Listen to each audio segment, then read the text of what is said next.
I think many of us could agree that 15 years is quite a long time. So naturally, choosing a school to attend for those 15 years is no small task. And while as a 3-year-old, my input was probably minimal, I can only be thankful that my parents made the decision they did, sending me from IGS from preschool all the way to year 12. IGS helped me find my voice through drama and music, and then helped me translate it into several languages.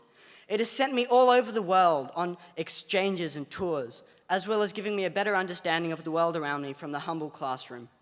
I have run, cheered, sang, and begrudgingly swam for my house of Gura, helping me learn what it truly means to be part of a team. But what stands out for me more than anything about IGS is the culture of the school, a culture that thrives on diversity, where staying true to oneself is celebrated instead of frowned upon. At IGS, I've always felt comfortable being myself. It's a place where I could wear my Crocs with relative pride to every mufti day, and where I was allowed to give a speech on why I hate mayonnaise for the second round of public speaking, truly one of the highlights of my school career. But more than just facilitating my futuristic fashion sense and advanced culinary insights, IGS is a school which not only gives its students creative freedoms and liberties, but encourages creativity and artistry in all its forms. This, of course, starts with language camps, Arts Fest, and the SAGE program, but even extends to the classroom with drama, music, art, and somehow economics, with our much-loved reserve bank role-playing activities. In my eyes, IGS is a school tailor-made for the eccentrics, the creative types, and the critical thinkers. There is a sense of individualism that extends throughout the school, where people aren't afraid to make their voices heard and be themselves. And this is something I can only be thankful for. Another thing I can be thankful for is the strong and thriving sense of community at IGS. I can realistically only hope my tutor group will miss my obscure music picks and long-winded tales of how tutor group was back in the days of 2014, but I know that I will miss the interactions I had every morning with people of all ages and walks of life. There are friends I have made with people all the way from year 7 to year 12, and even many teachers that I will remember for years to come. And of course, I would be remiss if I went through this speech without acknowledging the co-curricular program at IGS, which has been instrumental in making my 15 years as enjoyable as possible. While my lunchtimes with clubs haven't left much time for eating, I have another 70 years or so to eat lunch, while the IGS co-curricular program is a once-in-a-lifetime opportunity.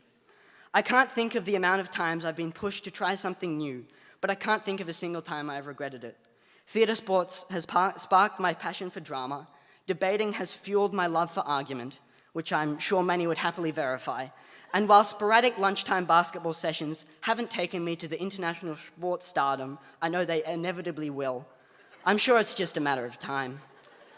As well as all the fun along the way, the extracurricular programs offered at IGS have equipped me for life with skills, lessons, and experiences I will cherish.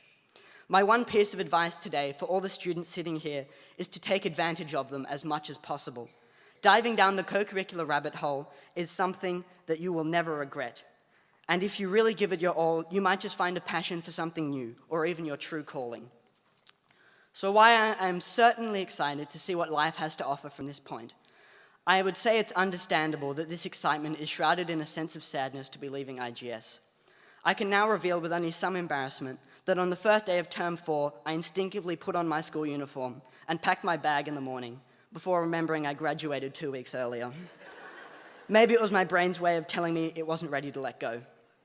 I know that I've already expressed my thanks on several occasions, but I don't think I can express my gratitude enough to everyone involved in the school who made it what it is today, as well as the teachers, supporters, fellow students, and whoever found my school bag in year 10, because I really needed that. So to close, I would like to offer perhaps the most poignant story from my time at IGS. The year was 2004. I stood outside the famous pink walls of IGS ready for my first day of preschool, somehow barely shorter than I am today. Both my parents stood with me, ready to give a farewell for the ages, undoubtedly close to tears. But a 3-year-old me was having none of it, as he impatiently ran into the gates with a final bye and a wave, disappearing into the school with excitement and aplomb. And I know that if dropped off at the gates of IGS today, I would still run in with the same vigor. Thank you.